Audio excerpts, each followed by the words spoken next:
The chandeliers blazed like 1,000 fallen stars, their light merciless upon the silk and jewels of London's finest.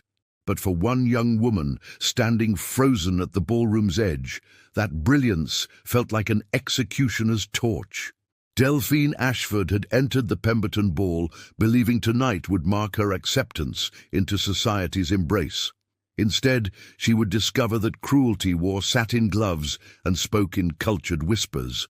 What she could not know, what no one in that glittering assembly could foresee, was that her humiliation would catch the attention of a man who had sworn never to set foot in such a gathering again. A man whose single gesture would shatter every carefully constructed hierarchy in that room. If you're listening to this story, don't forget to click the like button, subscribe to the channel, and tell me in the comments which part of the world you're listening from. I want to know how far it has traveled. Delphine Ashford had spent 22 years learning to be invisible. It was not a skill she had chosen to cultivate, but rather one that had been pressed upon her like a too-tight corset, restricting breath and movement until she forgot what freedom felt like. In the sprawling Ashford townhouse on Grosvenor Square, invisibility was survival. The morning of the Pemberton Ball dawned grey and hesitant, as if even the weather understood the weight of what this evening meant. Delphine stood before her bedroom window, watching the lamplighters extinguish the gas lamps one by one along the square.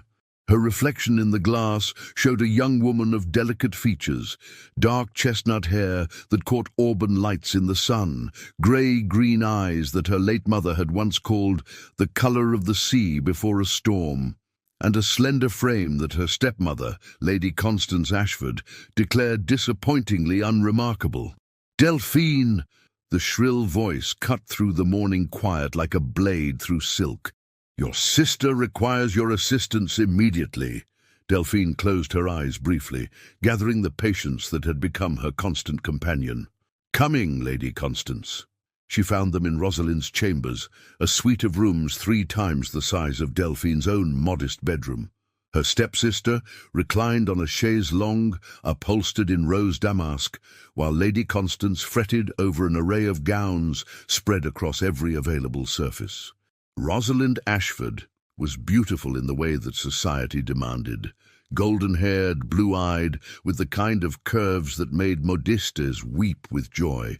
She was also spoiled, vain, and possessed of a casual cruelty that she wielded like a fan, decorative, but capable of delivering sharp blows. "Finally," Rosalind sighed dramatically, "Mother, tell her what we need." Lady Constance turned, her sharp features arranged in an expression of perpetual dissatisfaction. She had married Delphine's father 5 years ago, shortly after his first wife's death, and had immediately set about remaking the household in her image. Delphine's father, Lord Edmund Ashford, had retreated into his study and his brandy, leaving his daughter to navigate the new regime alone. "The pearls," Lady Constance said crisply, "the triple strand that belonged to your mother. Rosalind will wear them tonight." Delphine's hand moved instinctively to her throat, where she could almost feel the weight of those pearls. They were one of the few things she had left of her mother, a woman who had died when Delphine was 17, leaving her daughter unprotected in a world that valued beauty and connections above all else. "Those were Mother's," Delphine said quietly. "Father gave them to me after she passed." "Boom. And now they will serve a greater purpose," Lady Constance replied, her tone brooking no argument. "Rosalind must look her absolute best tonight. Lord Ashworth will be in attendance, and we have every reason to believe he will make his intentions known. Your mother's pearls will complement Rosalind's gown perfectly." Lord Ashworth. The name hung in the air like incense in a church. Heavy, cloying, impossible to escape. He was the prize of the season, wealthy, titled, and possessed of the kind of aristocratic bearing that made mothers scheme and daughters swoon. That he was also cold, arrogant, and rumoured to have a temper was conveniently overlooked. "Please," Delphine tried again, hating the pleading note in her voice. "They're all I have of her." Rosalind sat up, her blue eyes glittering with malicious amusement. "Oh, don't be so dramatic, Delphine. It's not as if you'll have occasion to wear them. You're attending tonight only because it would look odd if you didn't. No one will be looking at you anyway." The words struck with the precision of long practice. Rosalind knew exactly where to aim her barbs for maximum impact, and the worst part was that she was right. Delphine was attending the Pemberton ball because her absence would raise questions, but she harbored no illusions about her place in the evening's hierarchy.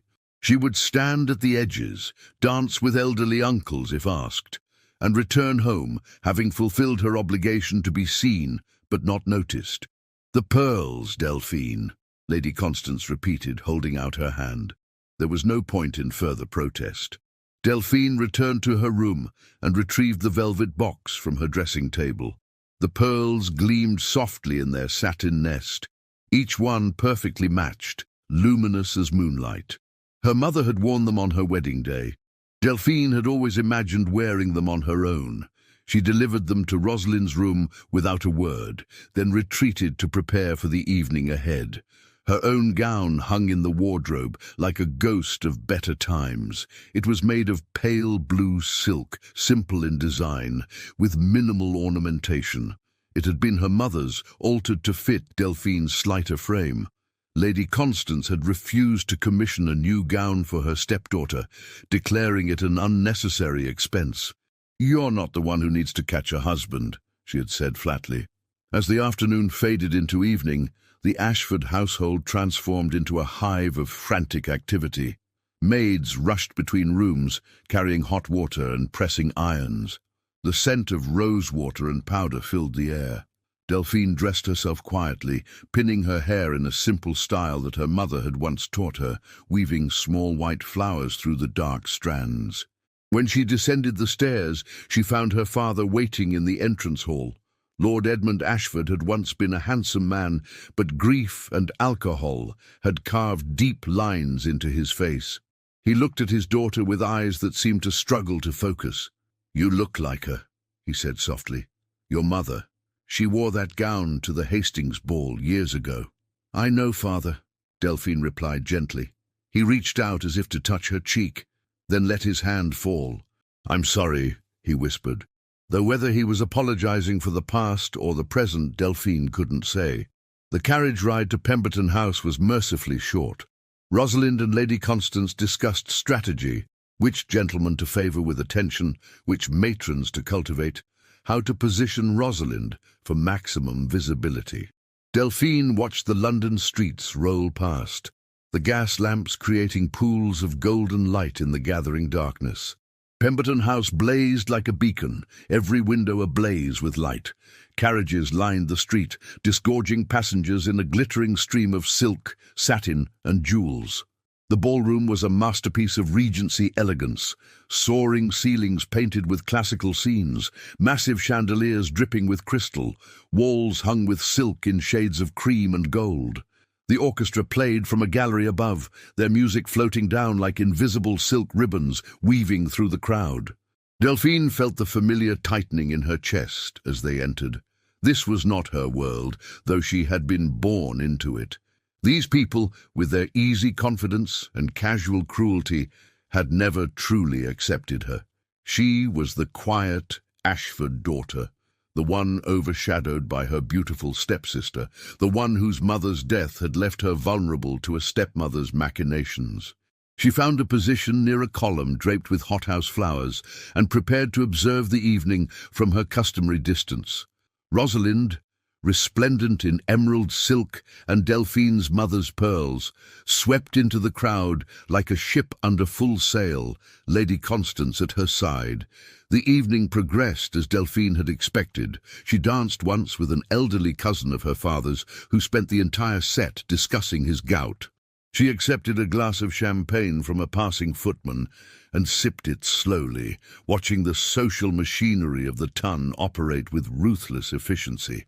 And then she saw him.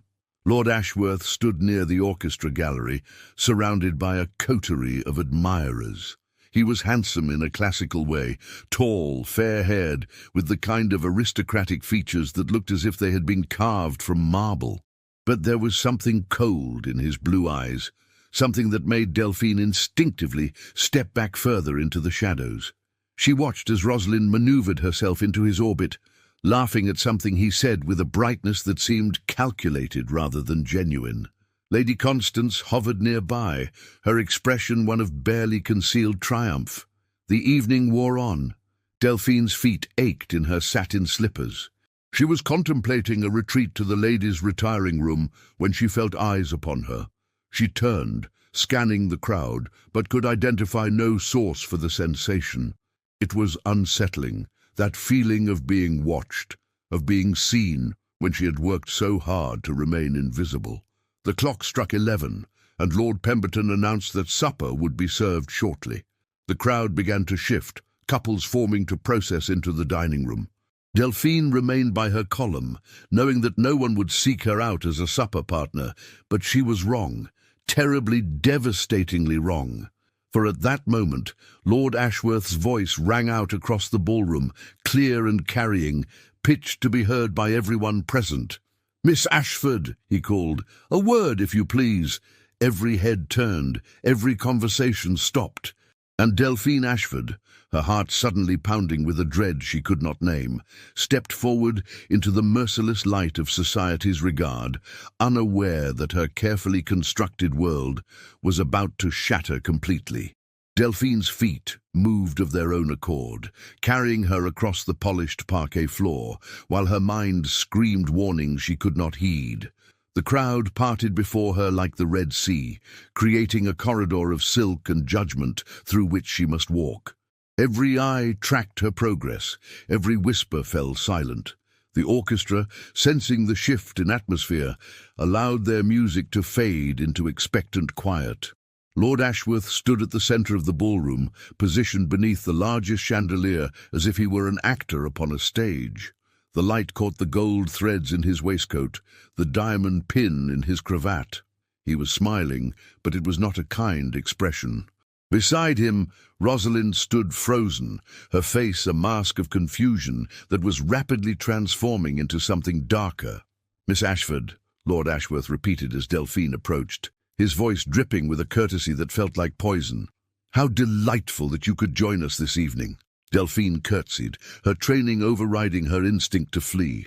"Lord Ashworth, I wish to speak with you publicly," he continued, his voice carrying to every corner of the now silent ballroom, "because I believe in honesty, in clarity, in ensuring that there are no misunderstandings about one's intentions or one's standards."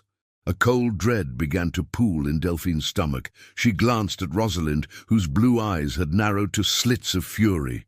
Lady Constance stood slightly behind her daughter, her face pale with dawning horror. "You see," Lord Ashworth went on, beginning to circle Delphine slowly, like a predator assessing prey, "there has been some confusion, I think, about the nature of my attentions this season. Some families," his gaze flickered meaningfully toward Lady Constance, "have perhaps harbored expectations that were never warranted." The crowd pressed closer, sensing blood in the water.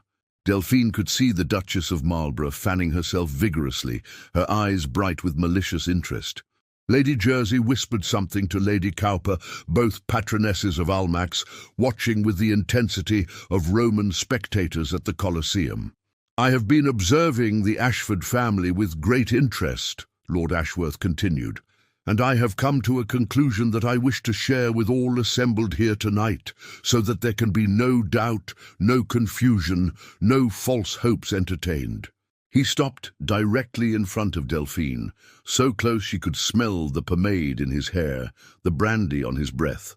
His eyes, ice blue and merciless, held hers with an intensity that felt like a physical grip.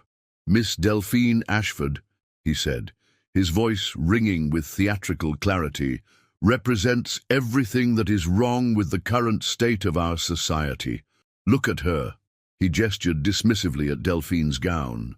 "She appears at the Pemberton Ball, one of the season's most prestigious events, wearing what can only be described as a rag, a simple, outdated, pathetically plain garment that insults every other lady present who has taken the care to dress appropriately."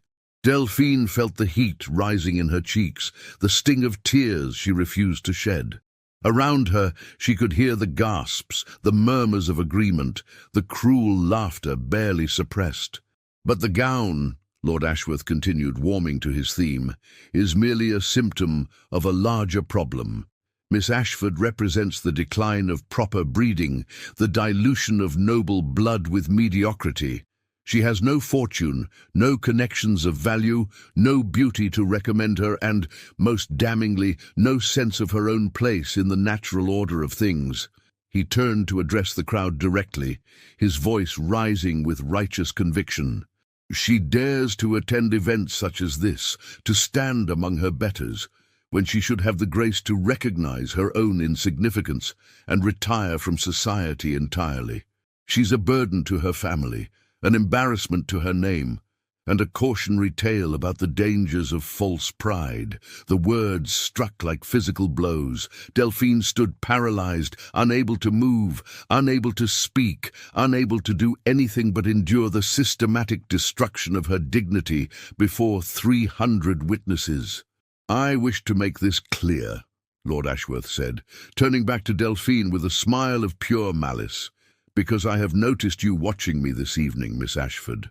I have seen the pathetic hope in your eyes, and I wanted to ensure you understood, with absolute clarity, that a man of my standing would never, could never, consider someone like you as anything more than an object of pity at best, contempt at worst." He paused, letting the words sink in, letting the humiliation settle over Delphine like a shroud. Then he delivered his final blow.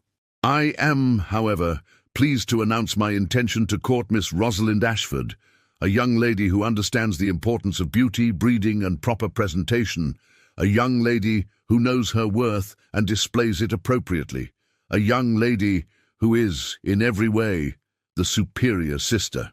The ballroom erupted. Some applauded, actually applauded, the cruelty they had just witnessed. Others whispered behind fans and gloved hands, their eyes alight with the glee of witnessing a spectacular social destruction. Lady Constance's face had transformed from horror to calculating triumph. Rosalind, after a moment of shock, stepped forward to accept Lord Ashworth's offered arm, her expression one of vindicated superiority. "You see, Delphine," Rosalind said, her voice pitched just loud enough for those nearby to hear, "this is what happens when one forgets one's place. Lord Ashworth has done you a kindness, really. Now you can stop harboring foolish dreams and accept what you truly are. Nothing." Delphine stood alone in the center of the ballroom, the crowd having shifted to surround the newly announced couple. She felt as if she were drowning, as if the air itself had become too thick to breathe. The faces around her swam in and out of focus, some pitying, most merely curious, a few openly gleeful at her downfall. She needed to leave, now, immediately, before the tears that burned behind her eyes could fall and complete her humiliation. She turned, seeking the nearest exit, and found her path blocked by a wall of silk and satin. The crowd had closed in, trapping her at the center of their attention. She could hear Lord Ashworth's voice behind her, holding forth about the importance of maintaining standards, of recognizing natural hierarchies, of ensuring that society remained pure and uncorrupted by those who did not belong. "Excuse me," Delphine whispered, trying to push through the crowd. "Please, excuse me." But no one moved. They wanted to see more. They wanted to watch her break completely, to witness the final destruction of whatever dignity she had left. It was Lady Jersey who finally spoke, her voice cutting through the murmurs like a knife. "My dear Miss Ashford, perhaps you should retire to the ladies' withdrawing room. You look quite unwell." The false kindness was worse than open cruelty. It implied weakness, fragility, an inability to withstand what any proper lady should be able to endure with grace. But it also offered escape, and Delphine seized it desperately. "Thank you, Lady Jersey," she managed, her voice barely audible. "I believe I shall." The crowd parted then, creating a new corridor through which she must walk, a gauntlet of judgment and whispered commentary. She kept her eyes fixed straight ahead, her spine rigid, her hands clenched so tightly that her nails drew blood from her palms. She had nearly reached the doorway when she heard it, a single word, spoken in a voice she did not recognize, a voice that carried the weight of absolute authority. "Stop!" The command froze everyone in place. Delphine turned, along with every other person in the ballroom, to identify the source of that single, powerful word. A man stood in the entrance to the ballroom, a man who had not been there moments before. He was tall, dark-haired, dressed in black evening clothes of impeccable cut but severe simplicity. His face was angular, almost harsh in its planes and shadows, and his eyes, grey as winter storms, surveyed the assembled company with an expression of such cold disdain that even the Duchess of Marlborough took an involuntary step backward. "Lord Blackwood," someone whispered, the name rippling through the crowd like wind through wheat. The reclusive Earl of Blackwood, the man who had not attended a society function in 5 years, the man whose wealth and title made even Lord Ashworth look like a pretender, the man who, according to rumour, had sworn never to set foot in a London ballroom again after some unnamed tragedy had driven him into self-imposed exile at his northern estates. He walked forward now, the crowd parting before him as if he were Moses and they the sea. His eyes never left Delphine's face. And when he reached her, when he stood before her in the centre of that glittering, gossiping assembly, he did something that no one, least of all Delphine herself, could have anticipated. He bowed, deeply, with a respect and courtesy that transformed the gesture into something almost sacred. "Miss Ashford," he said, his voice low and rich, pitched for her ears alone, but carrying nonetheless in the breathless silence, "I believe the first waltz is about to begin. Would you do me the very great honour of dancing it with me?" The world tilted on its axis. Delphine stared at the hand extended toward her, strong, elegant, steady as stone, and wondered if she had somehow fainted, if this was a fever dream conjured by humiliation and despair. But the hand remained, and Lord Blackwood's grey eyes held hers with an intensity that was both terrifying and strangely anchoring. Her voice emerged as barely a whisper.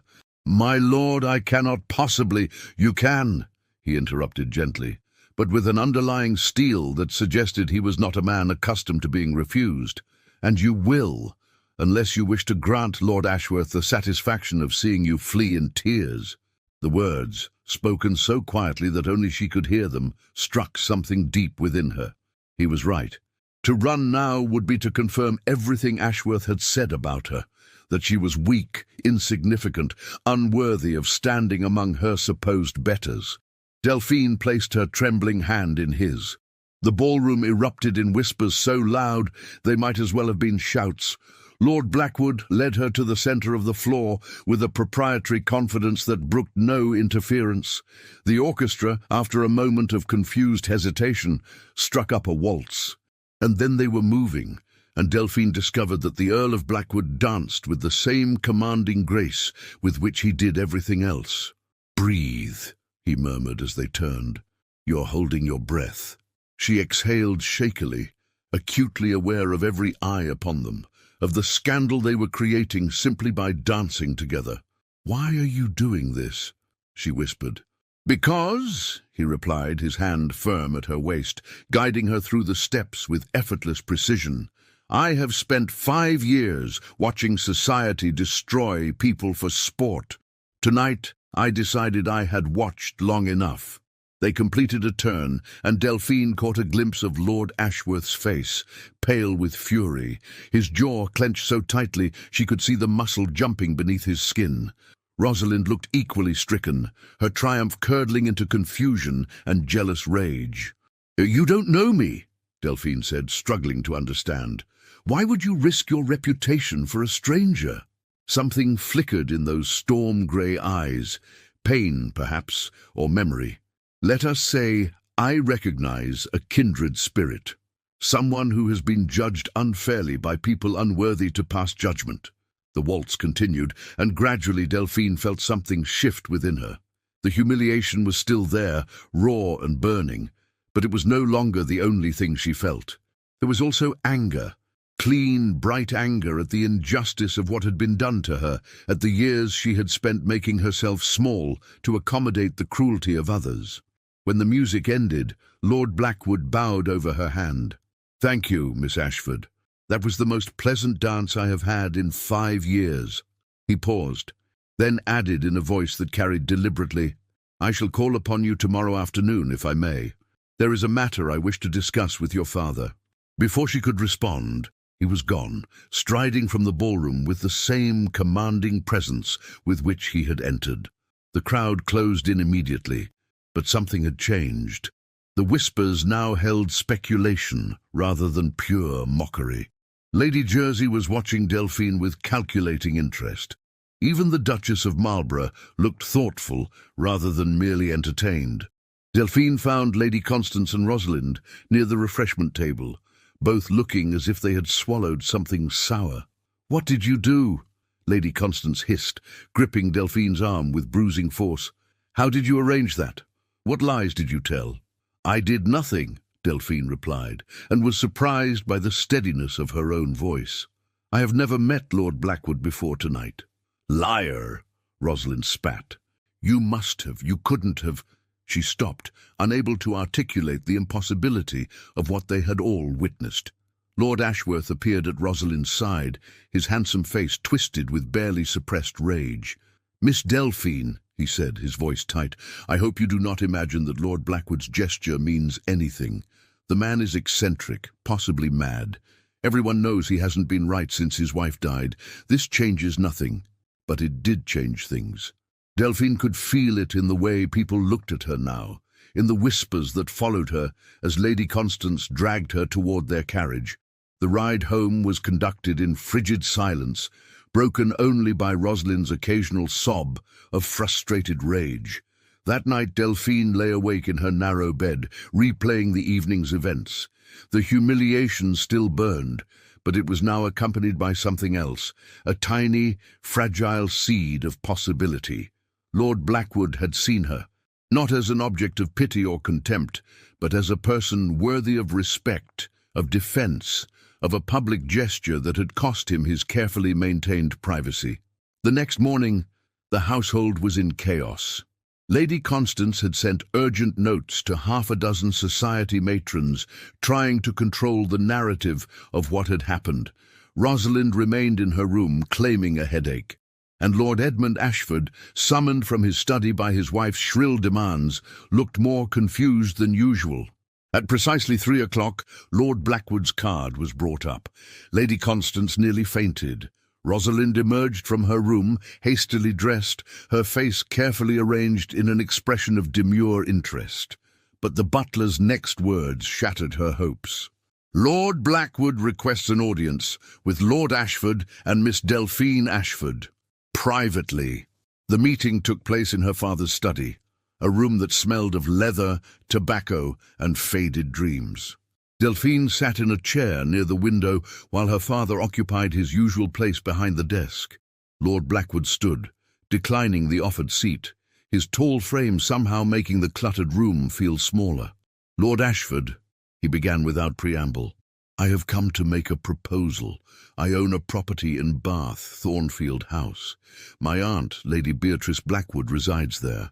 She is a woman of considerable intellect and independence, and she has been asking me to send her a companion, someone of good family and education who might benefit from her guidance and society." He turned to Delphine. "I am offering you that position, Miss Ashford. It would remove you from London, from the toxicity of the current situation, and provide you with an opportunity to discover who you are, away from those who have spent years telling you who you should be." Delphine's heart leapt, then immediately plummeted. "My lord, I cannot accept charity." "It is not charity," he interrupted firmly. "My aunt genuinely requires a companion. You would be performing a service, and you would be paid a salary, ensuring your independence."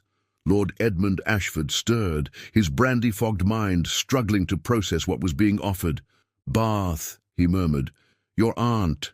This is most irregular." "Yes," Lord Blackwood agreed. "But then, what happened last night was also irregular.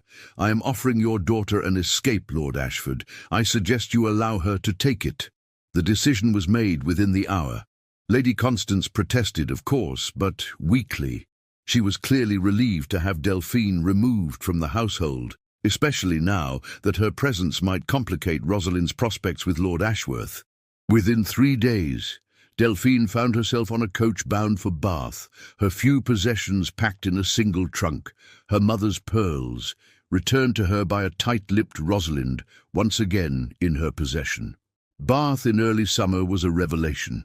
The honey-coloured stone of the buildings glowed in the sunlight. The air smelled of flowers and possibility rather than coal smoke and judgment. Thornfield House stood on the Royal Crescent, an elegant townhouse with tall windows that overlooked the sweeping curve of Georgian architecture. Lady Beatrice Blackwood was nothing like Delphine had expected. She was perhaps 60, with silver hair dressed in an unfashionably simple style, keen blue eyes, and a smile that suggested she found the world endlessly amusing. She greeted Delphine at the door herself, waving away the butler's protests. "My dear girl," she said, taking both of Delphine's hands in hers, "welcome. My nephew has told me something of your situation, and I must say I am delighted to have you here. We shall get along famously, I think." The house was filled with books, shelves lining every wall, stacks on tables, volumes tucked into unexpected corners. Lady Beatrice was a blue-stocking, unapologetic in her intellectualism, and she immediately set about introducing Delphine to a world she had never known existed. There were literary salons where ideas were debated with passionate intensity. There were lectures at the assembly rooms on subjects ranging from geology to poetry. There were walks through Sydney Gardens with a circle of women who discussed philosophy and politics with the same fervour that London ladies devoted to gossip and fashion. And there was Benedict Hartley.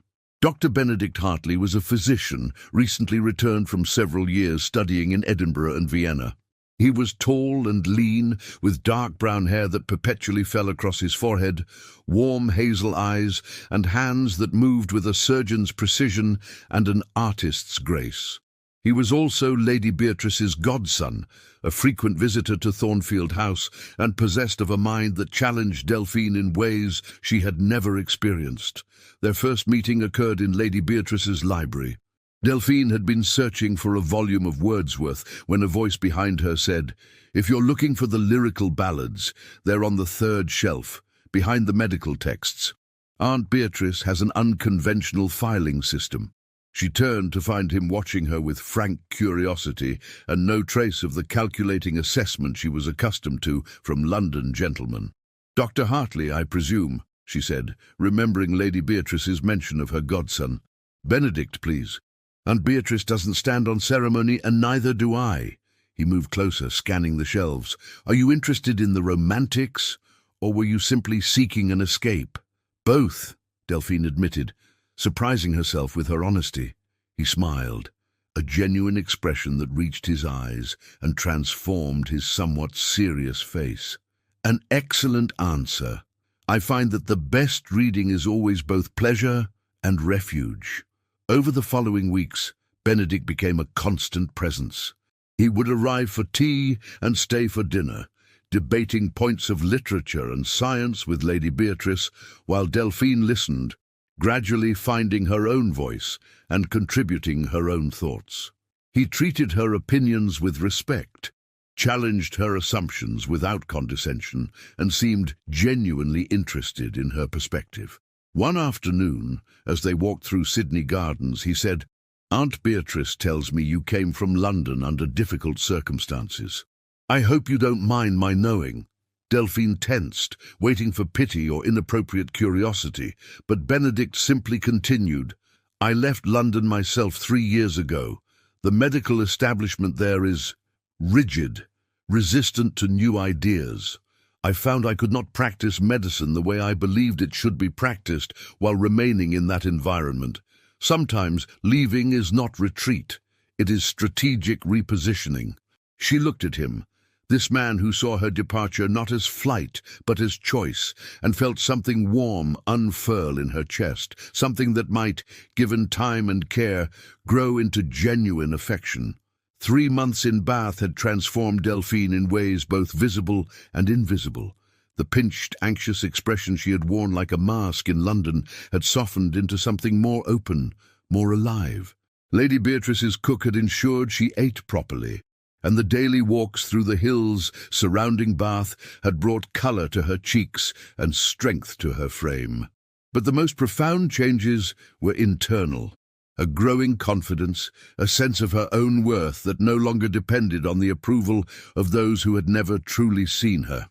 It was Lady Beatrice who suggested they attend the grand charity gala at the Assembly Rooms, a glittering event that drew society from across England to support the new hospital Benedict was helping to establish. "You cannot hide forever, my dear," Lady Beatrice said gently as they took tea in the morning room. "And why should you? You have nothing to be ashamed of. It is those who treated you cruelly who should fear showing their faces." "I'm not certain I'm ready," Delphine admitted, setting down her cup with trembling fingers. Benedict, who had arrived earlier to review some papers with Lady Beatrice, looked up from the medical journal he'd been reading. "Ready for what? To stand in a room full of people who are no better than you, who are, in fact, considerably worse in terms of character and compassion." His hazel eyes held hers steadily. "You are more than ready, Delphine. The question is whether they are ready for you." The words settled something within her. She had spent so long believing the lies others had told about her worth that she had forgotten to question whether those people had any right to judge her at all. The night of the gala, Delphine stood before her mirror and barely recognized herself. Lady Beatrice had insisted on commissioning a new gown, silk in a deep sapphire blue that brought out the grey-green of her eyes, cut in the latest fashion with delicate embroidery at the bodice and hem. Her dark hair was dressed in an elegant style, woven with silver ribbons, and around her neck she wore her mother's pearls, reclaimed and rightfully hers. "You look like a queen," Lady Beatrice declared, entering the room with a velvet box in her hands. "And queens require proper adornment." She opened the box to reveal a pair of sapphire earrings that caught the candlelight and threw blue fire across the walls. "These were my mother's. I should like you to wear them tonight." "Lady Beatrice, I cannot." "You can, and you will. Consider it armor, my dear. We are going into battle after all." The assembly rooms blazed with light and music. The cream of society had gathered, not just from Bath, but from London, from the great country estates, from across the realm. Delphine entered on Lady Beatrice's arm, with Benedict a steady presence at her other side, and felt the familiar tightening in her chest as heads began to turn. But this time, the whispers held a different quality. Speculation rather than mockery, curiosity rather than contempt. She was no longer the pathetic creature who had been publicly humiliated. She was the mysterious Miss Ashford who had captured the attention of the reclusive Earl of Blackwood, who now resided with the formidable Lady Beatrice, who was rumoured to be the particular friend of the brilliant Dr. Hartley. They had barely entered the ballroom when Delphine saw them. Lord Ashworth and Rosalind, standing near the orchestra gallery exactly as they had at the Pemberton ball. But now Rosalind wore a diamond collar that looked more like a shackle than an ornament, and her smile had a brittle quality that suggested all was not well in her courtship. Lord Ashworth's hand rested possessively on her arm, his grip tight enough that Rosalind's fingers had gone white. Lady Constance hovered nearby, her expression one of forced gaiety that couldn't quite mask the desperation in her eyes. The courtship was clearly not progressing as smoothly as she had hoped. It was Rosalind who saw Delphine first. Her blue eyes widened, then narrowed with an emotion that looked remarkably like fear. She whispered something urgent to Lord Ashworth, who turned, his handsome face hardening into an expression of cold fury. "Miss Ashford," Lady Jersey materialized at Delphine's elbow, her fan fluttering with barely suppressed excitement. "How delightful to see you, and looking so well. Bath clearly agrees with you." "Thank you, Lady Jersey. Lady Beatrice has been most kind." "Indeed." Lady Jersey's sharp eyes took in every detail of Delphine's appearance, the quality of her gown, the sapphires at her ears, the confidence in her bearing. "You must tell me all about your time here. I understand you've been attending Dr. Hartley's lectures on modern medicine. How terribly progressive." Before Delphine could respond, Benedict interjected smoothly. "Miss Ashford has one of the finest minds I've encountered, Lady Jersey. She grasps complex medical concepts with remarkable ease. I've been trying to convince her to consider writing a treatise on public health initiatives for women and children." The statement was calculated to shock, and it succeeded. Lady Jersey's eyebrows rose nearly to her hairline. A woman writing a medical treatise. It was scandalous. It was inappropriate. It was also, judging by the gleam in Lady Jersey's eyes, absolutely fascinating. "How extraordinary," she murmured, and Delphine couldn't tell if she was appalled or impressed, perhaps both. The evening progressed, and Delphine found herself surrounded by people who had ignored her in London, but now sought her attention. The transformation was dizzying and more than a little disturbing. She was the same person she had been 3 months ago, yet now she was worthy of notice simply because she had been claimed by the right people, adorned in the right jewels, associated with the right names. It was Benedict who seemed to sense her discomfort. "Would you care to take some air?" he asked quietly. "The terrace is quite pleasant." They escaped to the stone terrace overlooking the gardens, the music from the ballroom floating out through the open doors. The night air was cool and sweet, carrying the scent of roses and jasmine. "It's all rather absurd, isn't it?" Delphine said, gripping the balustrade. 3 months ago I was beneath their notice. Now, because I wear expensive jewels and have the right patroness, I am suddenly worthy of their attention." "Yes," Benedict agreed simply. "It is absurd. It is also the way of the world, unfortunately. But you are using their absurdity against them, which I find rather brilliant." She turned to look at him, this man who had become so important to her in such a short time. "Is that what I'm doing?" "Isn't it?" He moved closer, his expression serious. "You are showing them that their judgment was worthless, that you are exactly who you always were. Intelligent, kind, worthy of respect, and that their failure to see it was a reflection of their blindness, not your inadequacy." "Miss Ashford." The cold voice cut through the night air like a blade. Lord Ashworth stood in the doorway, Rosalind a pale shadow behind him. "How convenient to find you alone with your physician. How very appropriate." Benedict stiffened, but Delphine placed a gentle hand on his arm. This was her battle to fight. "Lord Ashworth," she said, her voice steady, "I trust you are enjoying the evening." "I am not," he replied, stepping onto the terrace. "I am, in fact, deeply disturbed by what I'm witnessing. You, parading yourself about in borrowed finery, pretending to be something you are not, deceiving good people with your false transformation. There is nothing false about it." Lady Beatrice's voice rang out as she emerged from the ballroom, her eyes flashing with anger. "Miss Ashford is exactly what she appears to be, a young woman of intelligence, grace and character, something you, Lord Ashworth, clearly cannot recognize, as you lack all 3 qualities yourself." Lord Ashworth's face flushed dark red. "You overstep, madam. I am a peer of the realm, and I am the sister of a duke," Lady Beatrice interrupted icily. "A duke who would be most interested to hear how you have been treating your intended bride. Yes, Lord Ashworth, I have eyes and ears everywhere. I know about your temper, your gambling debts, your increasingly desperate need for the Ashford dowry to save yourself from ruin." The words fell like stones into still water, creating ripples of shock. Rosalind gasped, her hand flying to her mouth. Lady Constance, who had followed them onto the terrace, looked as if she might faint. "You know nothing," Lord Ashworth snarled, but his voice lacked conviction. "I know everything," Lady Beatrice replied. "And if you continue to harass my guest, I shall ensure that everyone else knows it too.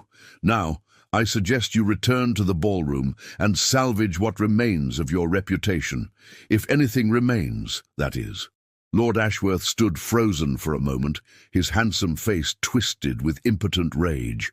Then he turned on his heel and stalked back into the ballroom, leaving Rosalind and Lady Constance staring after him in horror. Rosalind turned to Delphine, her blue eyes swimming with tears. "You must be so pleased," she whispered, "to see me brought low as you were." But Delphine felt no triumph, only a deep, weary sadness. "I take no pleasure in your pain, Rosalind. I never did. I only wish you had shown me the same consideration." She turned away, back toward the ballroom, where the music had struck up a waltz. Benedict offered his arm, and she took it gratefully. "May I have this dance?" he asked, his voice gentle. "You may." They moved together across the floor, and Delphine was acutely aware of every eye upon them. But this time she did not shrink from the attention. She met it squarely, her head high, her hand steady in Benedict's. As they turned, she caught sight of a figure standing in the gallery above, tall, dark-haired, watching with storm-grey eyes. Lord Blackwood had come, as he had promised he would in his letter to Lady Beatrice. He had come to see how his investment in her rescue had fared. Their eyes met across the distance, and he inclined his head in a gesture of respect and approval. Then he was gone, melting back into the shadows as mysteriously as he had appeared. The waltz ended, and Benedict led her from the floor. But before they could leave, he stopped, turning to face her with an expression of such intensity that her breath caught. "Delphine," he said, his voice low and urgent, "I know this is neither the time nor the place, but I find I cannot wait any longer. These past 3 months have been the happiest of my life. You challenge me, inspire me, make me want to be better than I am. I am not a wealthy man, not by society's standards, but I have a good practice, a comfortable home, and a heart that is entirely yours, if you will have it. Will you marry me?" The ballroom seemed to fall away. The music, the whispers, the watching eyes, all of it faded until there was only Benedict, looking at her with such hope and vulnerability that she felt her own heart crack open. "Yes," she whispered. "Yes, Benedict, I will." The announcement of Delphine Ashford's engagement to Dr. Benedict Hartley sent shockwaves through society that rivaled the original scandal at the Pemberton Ball. Within hours of the news spreading through the assembly rooms, the story had been carried by departing guests back to London, where it ignited drawing rooms from Mayfair to Belgravia with speculation, outrage, and, among those with any sense, grudging admiration. Lady Beatrice hosted an intimate celebration at Thornfield House the following evening, inviting only those whose friendship had proven genuine rather than opportunistic. The drawing-room glowed with candlelight and filled with the warm buzz of conversation and laughter. Delphine stood beside Benedict, his hand covering hers where it rested on his arm, and felt a contentment so profound it was almost frightening. "You look terrified," Benedict murmured, leaning close so only she could hear. "Are you having second thoughts?" "Not about you," Delphine assured him quickly. "About all of this. It feels too perfect, too easy. As if something must go wrong to balance the scales." "Life is not a ledger that must be balanced," he replied gently. "Sometimes good things simply happen. We are allowed to be happy, Delphine. We are allowed to choose our own path." The words settled over her like a benediction. Choice. That was what this was. Not rescue, not escape, but choice. She was choosing Benedict, choosing this life, choosing herself. The following days brought a deluge of responses to their engagement. Lady Jersey sent a note that managed to be both congratulatory and faintly scandalized. The Duchess of Marlborough wrote that she had always known Miss Ashford possessed hidden depths. Several of Lady Beatrice's intellectual circle sent warm wishes and invitations to dinner. And from London came a letter in her father's shaking hand, brief but genuine in its blessing. There was no word from Lady Constance or Rosalind. But there was a letter from Lord Blackwood, delivered by special courier, written in a bold, decisive hand. Miss Ashford, I am pleased to learn of your engagement to Dr. Hartley. He is a man of principle and intelligence, worthy of your regard. I trust you will be very happy together. I write also to inform you that I have had occasion to investigate Lord Ashworth's affairs more thoroughly. What I discovered has been shared with your father and with Miss Rosalind Ashford directly. The engagement between Lord Ashworth and your stepsister has been dissolved. I believe you will find that your family situation in London has improved considerably. You owe me no thanks. Seeing you flourish is thanks enough. Blackwood Delphine read the letter 3 times, trying to parse the meaning behind the carefully chosen words. What had Lord Blackwood discovered? What had he shared with Rosalind that had ended her engagement? The answer came a week later, when Rosalind herself appeared at Thornfield House. The butler announced her with obvious disapproval, and Delphine's first instinct was to refuse the visit. But curiosity, and perhaps a lingering thread of familial obligation, compelled her to agree. Rosalind looked diminished somehow, her golden beauty dulled by obvious distress. Her gown, though expensive, hung slightly loose, as if she had lost weight. Her eyes were red-rimmed, and her hands trembled as she twisted a handkerchief between her fingers. "Thank you for seeing me," Rosalind said, her voice barely above a whisper. "I wasn't certain you would." "I nearly didn't," Delphine replied honestly. "What do you want, Rosalind?" "To apologize." The words came out in a rush. "To beg your forgiveness, though I know I have no right to ask for it. Delphine, I have been so terribly, unforgivably cruel to you, and I didn't even have the excuse of ignorance. I knew what I was doing. I enjoyed it." Delphine gestured to a chair, and Rosalind sank into it gratefully. "What happened with Lord Ashworth?" "Lord Blackwood happened," Rosalind said bitterly. "He sent me a letter detailing everything, the gambling debts, the mistresses, the violence towards servants, the fact that he had already spent my dowry in his mind and was planning to sequester me in the country while he continued his dissolute life in London. He included sworn statements from 3 of Ashworth's former servants, testimony that would hold up in any court." She looked up, tears streaming down her face. "He gave me a choice. I could proceed with the marriage, knowing exactly what I was walking into, or I could end the engagement and face the social consequences. He even offered to help manage the scandal, to ensure I wasn't completely ruined." "And you chose to end it," Delphine said. "I chose to end it," Rosalind confirmed. "Mother was furious. She said I was throwing away my only chance at a title, at security. But Delphine, I was so frightened. The things those servants described. I realized that what Ashworth did to you at the Pemberton ball was merely a preview of what he would do to me for the rest of my life." She twisted the handkerchief more tightly. "I also realized that I had become exactly like him, cruel for the sake of cruelty, taking pleasure in another's pain. I looked at myself and was horrified by what I saw." Delphine sat in silence, processing this transformation. Part of her wanted to reject Rosalind's apology, to send her away with the same coldness she had shown for so many years. But another part, the part that had grown stronger in Bath, nurtured by Lady Beatrice's wisdom and Benedict's kindness, recognized that cruelty returned for cruelty only perpetuated the cycle. "I forgive you," Delphine said finally, "not because you deserve it, but because I deserve to be free of the anger and resentment I've carried. But forgiveness does not mean forgetting, Rosalind, and it does not mean we shall be close." "I understand," Rosalind whispered. "Thank you. That is more than I had any right to hope for." After Rosalind left, Delphine found Lady Beatrice in the library, reading by the window. "That was generous of you," Lady Beatrice said without looking up from her book. "You were listening." "My dear, I am always listening. It is how I know everything." She set down her book and regarded Delphine with warm approval. "You are becoming quite formidable, you know. The girl who arrived here 3 months ago would have either sent Rosalind away or accepted her apology with eager gratitude. You did neither.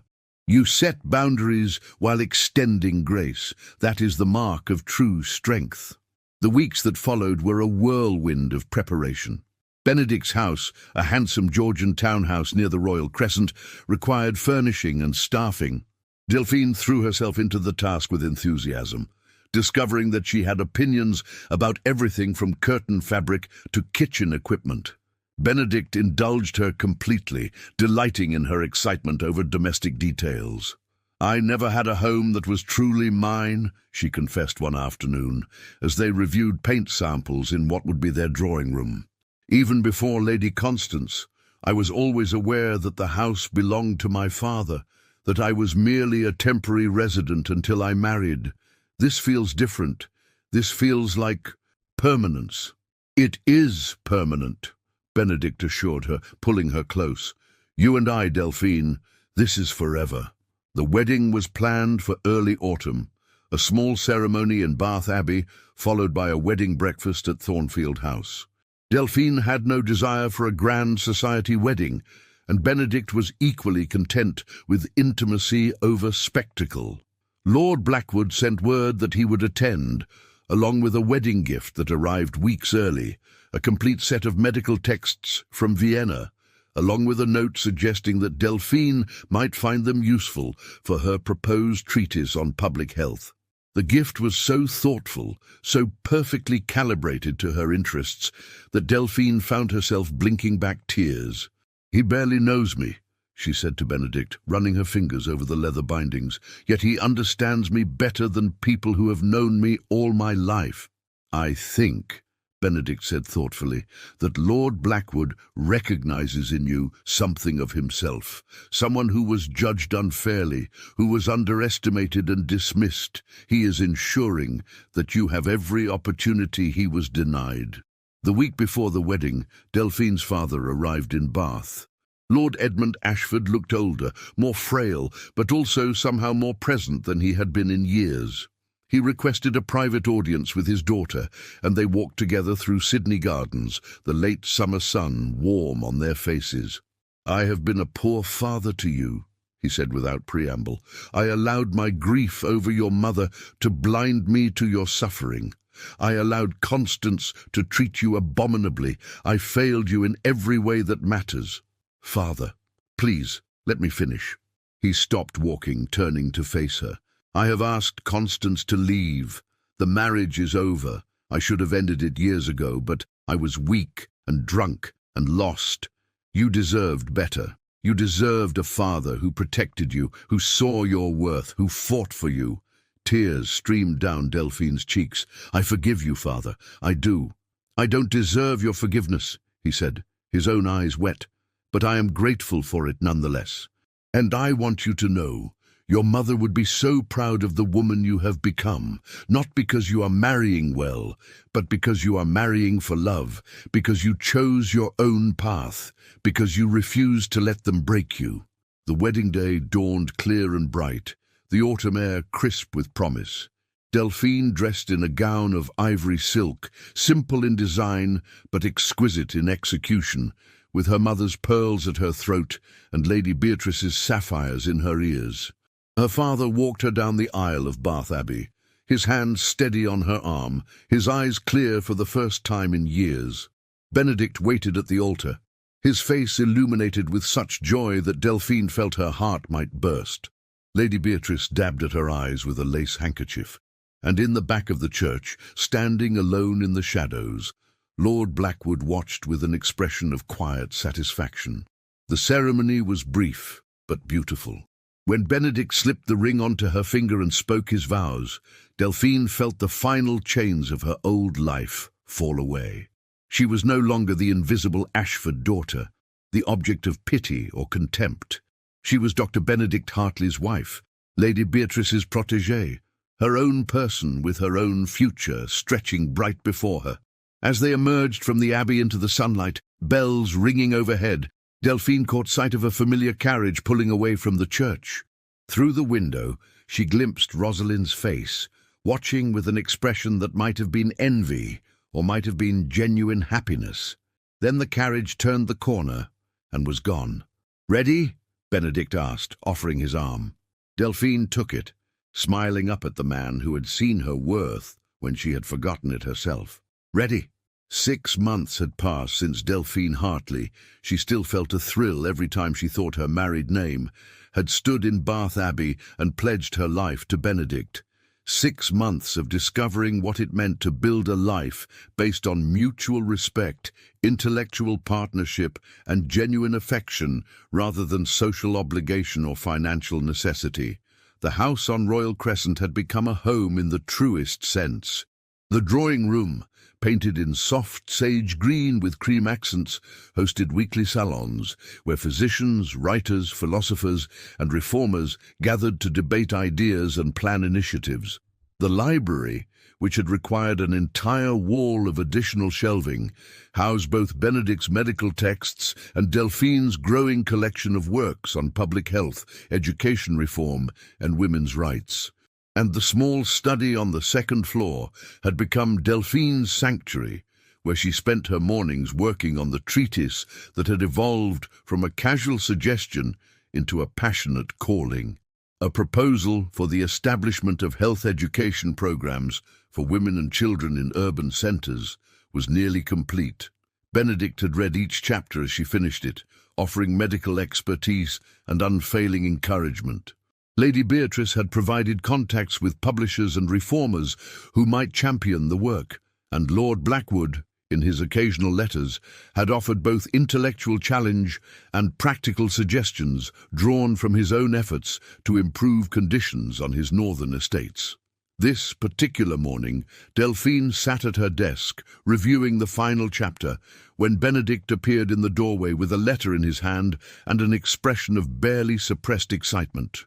"It's from the Royal Society of Medicine," he said, crossing the room to hand her the envelope.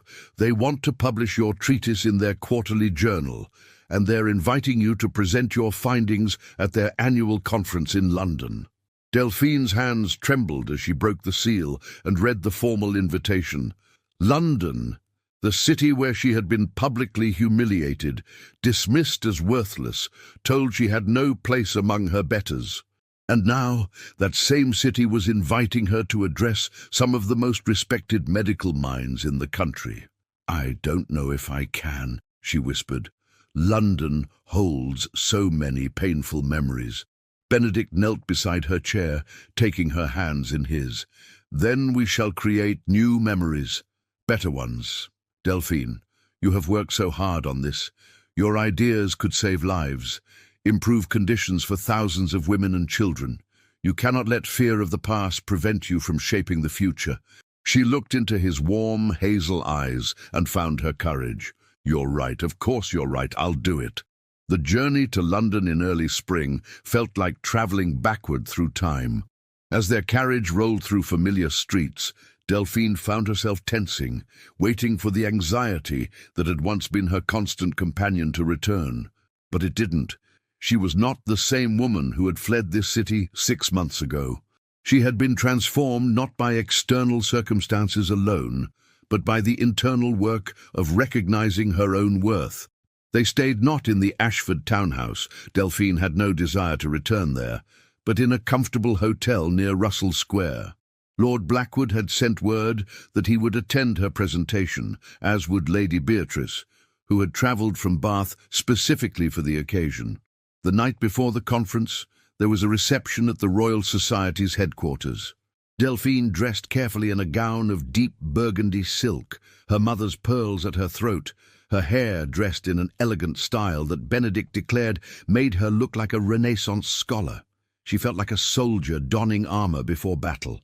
The reception hall was crowded with physicians, surgeons, researchers, and medical reformers. Delphine recognized several faces from London society, people who had witnessed her humiliation at the Pemberton ball. She saw the moment they recognized her. The double takes, the whispered consultations, the speculative glances. But she also saw respect in many eyes. These were people who valued intellect and contribution over social standing. They had read her treatise, or heard of it, and they were curious about the ideas she proposed rather than the scandal she had survived. "Mrs. Hartley," A distinguished gentleman with silver hair approached, offering a respectful bow. "Sir James Pemberton, I had the honor of reviewing your treatise for publication. Brilliant work, truly brilliant. Your proposal for mobile health clinics serving working-class neighborhoods could revolutionize urban medicine." "Thank you, Sir James," Delphine replied, her voice steady. "I hope to see such clinics established within the next 5 years. With advocates like yourself, I have no doubt you shall succeed." As the evening progressed, Delphine found herself at the center of animated discussions about sanitation, nutrition, maternal health, and childhood disease prevention. Benedict stood nearby, his pride evident in every glance, occasionally contributing his own expertise, but primarily allowing Delphine to shine. It was near the end of the reception when she saw them. Lord Ashworth and Lady Constance, standing near the refreshment table, both looking distinctly uncomfortable. Ashworth had aged poorly in 6 months. His face was florid, his waistcoat strained across a thickening middle, and his eyes held the desperate quality of a man watching his world crumble. Lady Constance appeared diminished, her sharp features sagging with defeat. They saw her at the same moment she saw them. Ashworth's face flushed darker, and he took a step forward as if to confront her. But before he could speak, Lord Blackwood materialized at Delphine's side, his presence as commanding as ever. "Mrs. Hartley," he said, his voice carrying clearly across the suddenly quiet space, "I have been reading the advance copy of your treatise. Your section on preventive care for pregnant women is particularly insightful. I would like to discuss implementing similar programs on my estates." The statement was calculated to remind everyone present of Delphine's new status, not as a disgraced debutante, but as a respected author and reformer, worthy of an Earl's serious consideration. Ashworth's mouth opened and closed soundlessly, and Lady Constance looked as if she might be ill. "I would be honored to discuss it with you, Lord Blackwood," Delphine replied with perfect composure. Ashworth and Lady Constance retreated shortly after, and Delphine felt a weight lift from her shoulders. They had no power over her anymore. They were relics of a past she had transcended. The next morning the conference hall was packed. Delphine stood backstage, her notes clutched in trembling hands, listening to the murmur of hundreds of voices beyond the curtain. Benedict squeezed her hand. "You are going to be magnificent," he whispered. "Just speak from your heart. Tell them what you know to be true." When her name was called, Delphine walked onto the stage with her head high. The audience stretched before her. Physicians, surgeons, medical students, reformers, and scattered throughout, faces from her past. Lady Jersey sat in the 3rd row, her expression one of frank curiosity. The Duchess of Marlborough occupied a box seat, her opera glasses trained on the stage, and in the back, standing rather than sitting, Lord Blackwood watched with those storm-grey eyes that had first seen her worth when she had forgotten it herself. Delphine began to speak. Her voice, which had once been trained to remain soft and unobtrusive, now rang clear and confident through the hall. She spoke of the women who died in childbirth from preventable complications, of the children who succumbed to diseases that proper nutrition and sanitation could eliminate, of the systemic failures that condemned the poor to suffering while the wealthy enjoyed the best medical care available. She presented data, case studies, and practical proposals. She challenged assumptions and offered solutions, and as she spoke, she watched the audience lean forward, engaged and convinced by the force of her arguments and the depth of her knowledge. When she finished, the applause was thunderous.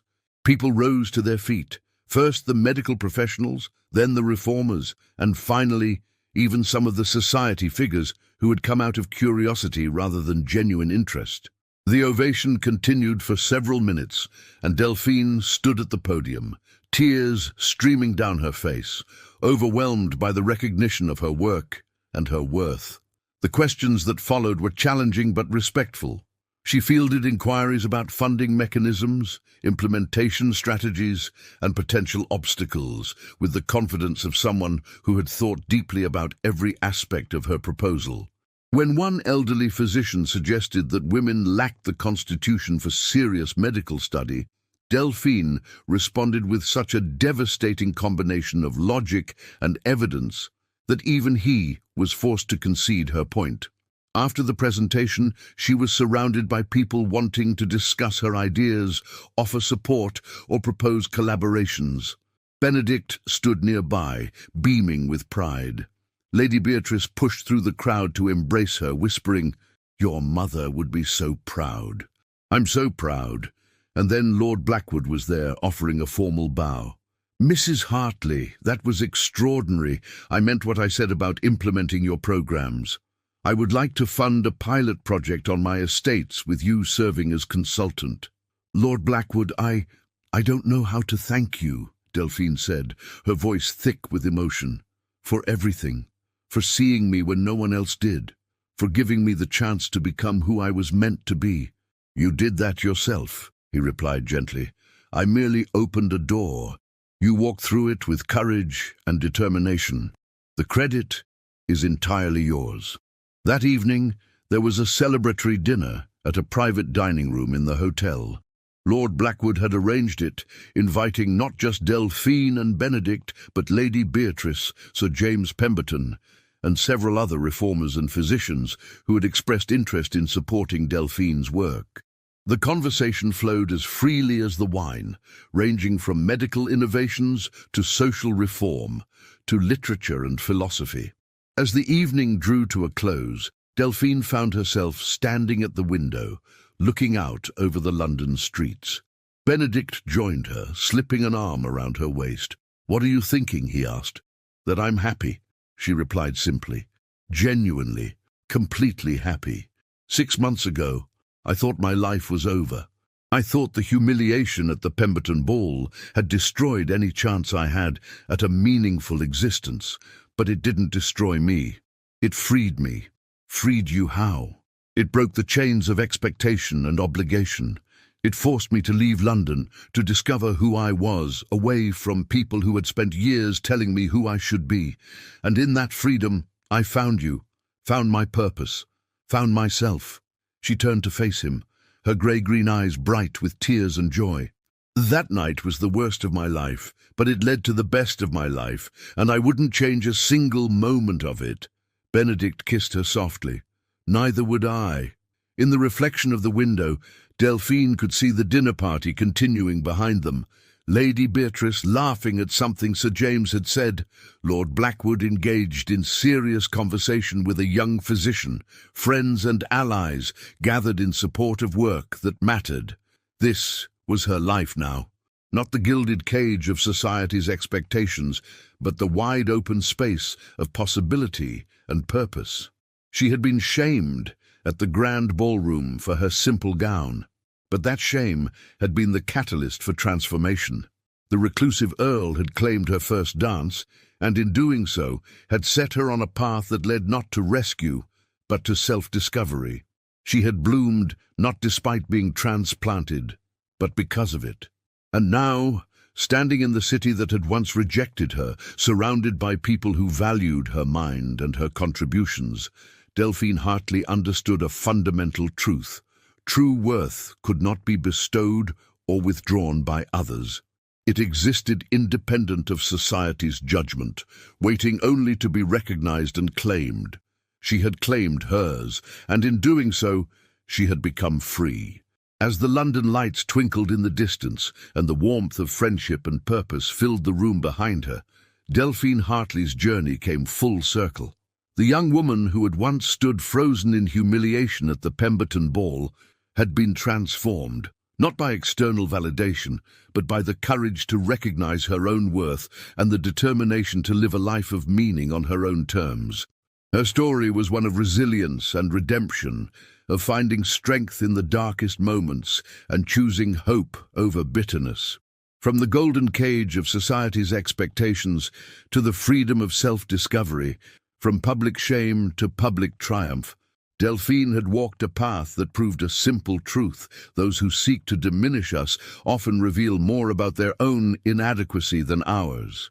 Lord Ashworth's cruelty had been meant to destroy her, but instead it had liberated her. Rosalind's jealousy had been meant to keep her small, but instead it had pushed her toward growth. And Lord Blackwood's intervention had not rescued her, it had simply given her the space and opportunity to rescue herself. In Bath, surrounded by intellectual curiosity and genuine affection, Delphine had discovered that true nobility had nothing to do with titles or wealth. It resided in kindness, in integrity, in the courage to stand up for what was right, even when it was difficult. Benedict had seen that nobility in her from the beginning, just as Lady Beatrice had recognized a kindred spirit, and Lord Blackwood had identified someone worth defending. The treatise she had written would go on to influence medical policy across England, establishing health clinics in working-class neighborhoods and saving countless lives. Her marriage to Benedict would be marked by partnership and mutual respect, a union of minds and hearts that defied society's narrow definitions of appropriate matches. And her friendship with Lady Beatrice and Lord Blackwood would endure for decades, a testament to the bonds forged in adversity and strengthened by shared values. As for those who had sought to break her, Lord Ashworth's gambling debts eventually forced him to flee to the continent, his title tarnished and his reputation in ruins. Lady Constance lived out her days in reduced circumstances, bitter and alone. And Rosalind, having learned from her mistakes, eventually found a quieter happiness with a country gentleman who valued her for herself rather than her beauty or connections. But Delphine's thoughts were not on revenge or vindication.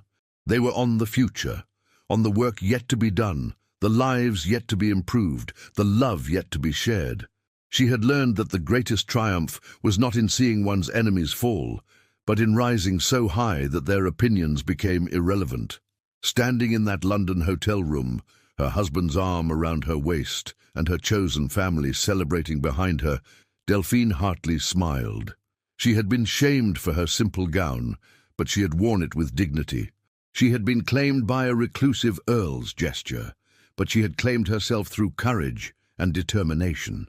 And she had bloomed exactly where she had been planted, not in the toxic soil of London society, but in the rich earth of Bath, nurtured by wisdom, watered by kindness, and strengthened by love. Her story was proof that endings could be beginnings, that humiliation could be transformation, and that the opinion of those who did not see your worth was worth nothing at all. If you enjoyed this story, please click the like button, subscribe to the channel, and tell me in the comments which part of the world you're listening from. Share your thoughts on Delphine's journey, and let me know what resonated with you most. Your engagement helps these stories reach others who might need to hear them. Thank you for listening, and remember, you are never defined by those who fail to see your worth. You are defined by the courage with which you claim it for yourself.